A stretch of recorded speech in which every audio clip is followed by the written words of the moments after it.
Hi students, welcome back to Shakuntala tutorial. आम रीतिजुगीय साहित्य संपर्कित एवं मध्यजुगीय साहित्य संपर्कित एमसीक्यू गुड़िक 423 एमसीक्यू डिस्कसन कर सारी अनेक क्लास लगला आमको मध्यजुगीय साहित्य सारे।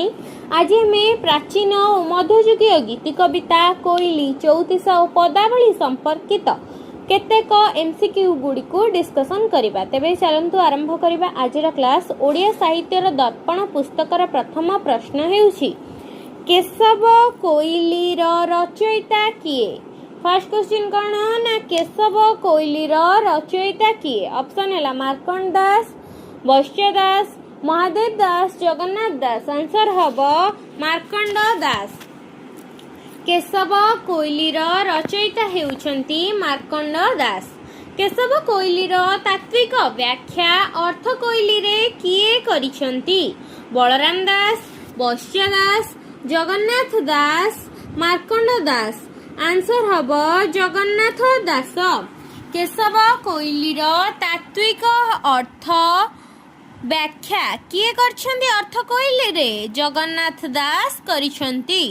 नेक्स्ट क्वेश्चन संस्कृत साहित्यर संदेश काव्यदूत काव्य अनुसरण रे ओडिया साहित्यर केउ गीतका गुडी को रचित होइथिबार जणा जाई थाए?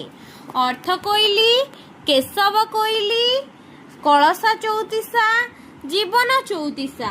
आंसर हब केशव कोइली।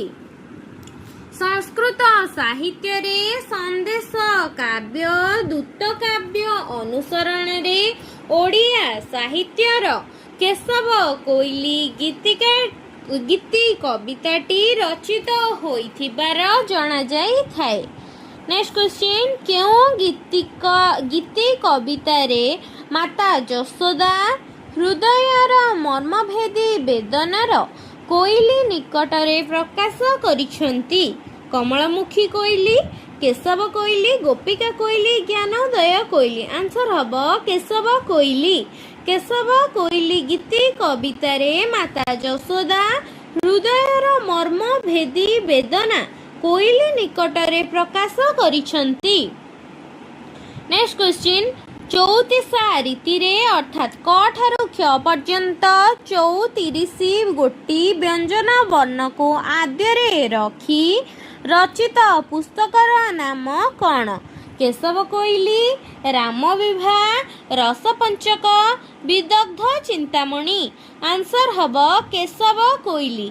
चौतीसा रीति रे अर्थात क ठारू क्ष पर्यंत 34 गोटी व्यंजन वर्ण को आद्य रे रखी रचित पुस्तकर नाम केशव कोइली। नेक्स्ट क्वेश्चन केउटी वैश्य दासंकर रचना अटे? ओलट चौतीसा, रसकुल्य चौतीसा, बा चौतीसा, कलश चौतीसा। आंसर हब कलशा चौतीसा। कलश चौतीसा वैश्य दासंकर रचना अटे। नेक्स्ट क्वेश्चन ओडिया साहित्य रे प्रथम चौतीसार नाम कौन? ऋषिकुल्य चौतीसा, मनबोध चौतीसा, कलशा चौतीसा, जीवन चौतीसा। आंसर हेउची कलशा चौतीसा। आमे पूर्व मध्ये आलोचना करथिले कलशा चौतीसा हेउची बस्ता दासकर सर्व पुरातन चौतीसा जहाँकि ओडिया साहित्यर प्रथम चौतीसार मान्यता पाइछि। नेक्स्ट क्वेश्चन किए कलशा चौतीसार अर्थ मंगल विधान बा मांगलिक गान बोली प्रकाश करिछंती? गौरी कुमारी Brahma, Gauri Shankar Rai, Banshidhar Mahanti, doctor Kunj Bihari Tripathi. Answer hub Gauri कुमारी ब्रह्मा। गौरी कुमारी ब्रह्मा कलशा चौतीसार अर्थ मंगल विधान मांगलिक गान बोली प्रकाश करिछंती। नेक्स्ट क्वेश्चन क ठारू क्ष पर्यंत 34 व्यंजन वर्ण को आद्य क्रम रे रखी जेउ रचना करा जाइथे ताहाको कोन कुहा जाए? पोई, चौपदी, चौतीसा बोली। आंसर हब चौतीसा। क ठारू क्ष पर्यंत 34 व्यंजन वर्ण को आद्य क्रम रे रखी जहा रचना करा जाइथे ताहाको चौतीसा कुहा जाइथाय। क्ष ठारू क पर्यंत 34 व्यंजन वर्ण को आद्य रे रखी ओलट भाव रे रचना करा जाउथिबा चौतीसा को कोन कुहा जाए? चौपदी, ओलट चौतीसा, चौतीसा षोड़श। आंसर हब ओलटा चौतीसा। क्ष ठारू क पर्यंत 34टी व्यंजन वर्ण को नहीं ओलटा रीति रे रचना करा जाउथिबा चौतीसा को ओलटा चौतीसा कुहा जाई थाए। नेक्स्ट क्वेश्चन, दीनकृष्ण दासंकर रचित चौतीसार नाम कौन? बा चौतीसा, कला कौतुक चौतीसा, आर्तत्राण चौतीसा, पहली चौतीसा। आंसर हम आर्तत्राण चौतीसा। दीनकृष्ण दासंकर रचित चौतीसार नाम आर्तत्राण चौतीसा। मनबोध चौतीसा और कला कलेबर चौतीसा द्वयर रचयिता किए? भक्तचरण दास, दीनकृष्ण दास, महादेव दास, लोकनाथ विद्याधर। आंसर हम भक्तचरण दास।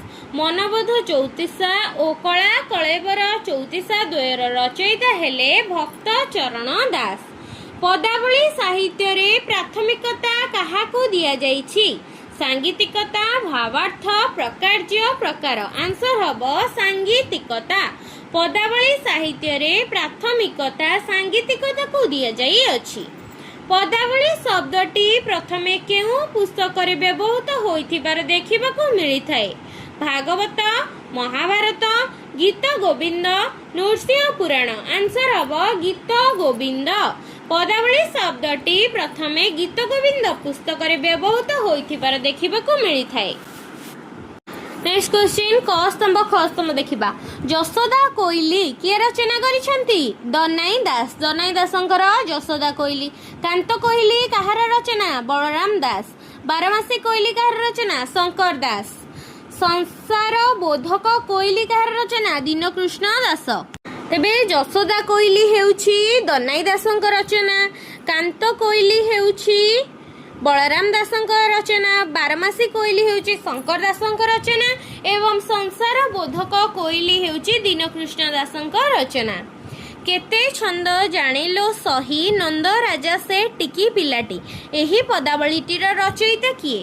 राय रामानंद, माधवी दासी, गोपाल कृष्ण, बनमाली दास। आंसर हम बनमाली दास। केते छंद जानिलो सही नंद राजा से टिकी पिलाटी? एही पदावलीटी बनमाली दासंक रचना अटे। श्याम नागर हे ए बेस होइब नाही? एही पदावलीटी काहार रचना? बनमाली दास, दीनकृष्ण दास, कवि सूर्य, बलदेव रथ, गोपाल कृष्ण। आंसर हम बनमाली दास। श्याम नागर हे ए बेस होइब नाही? एही पदावलीटी मध्य बनमाली दासंक रचना अटे। पहली चौतीसा काहार रचना? पहली चौतीसा दनाई दासंक रचना। यशोदा कोइली जेमिति दनाई दासंक रचना सेमिति पहली चौतीसा मध्य दनाई दासंक रचना अटे। बा चौतीसा काहार रचना? बा चौतीसा लोकनाथ विद्याधरंक रचना अटे। कोमल लोचन चौतीसा काहार रचना? बलराम दासंक रचना हेउछि कोमल लोचन चौतीसा। संसार बोधक कोइली मध्य बलराम दासंक रचना अटे। अजबिलाप चौतीसा काहार रचना? अजबिलाप चौतीसा नरसिंह सेनक रचना अटे। नरसिंह सेनक रचना अजबिलाप चौतीसा। बलराम दासंक रचना हेउछि कमल लोचन चौतीसा एवं लोकनाथ विद्याधरंक रचना हेउछि बा चौतीसा एवं पहली चौतीसा हेउछि दनाई दासंक रचना अटे। नेक्स्ट क्वेश्चन, जाईफुल चौतीसार रचयिता किए? दीनकृष्ण दास, उपेंद्र भंज, बलदेव रथ, भीम भोई। आंसर हम बलदेव रथ। जाईफुल चौतीसा बलदेव रथंक रचना अटे। भीम भोईंक रचित चौतीसार नाम कौन? भलमंद चौतीसा, जमकराज चौतीसा, रसकुल्य चौतीसा, ओलट चौतीसा। आंसर हम ओलट चौतीसा। भीम भोईंक रचित चौतीसार नाम ओलट चौतीसा अटे। ज्ञानोदय कोइलीर स्रष्टा किए?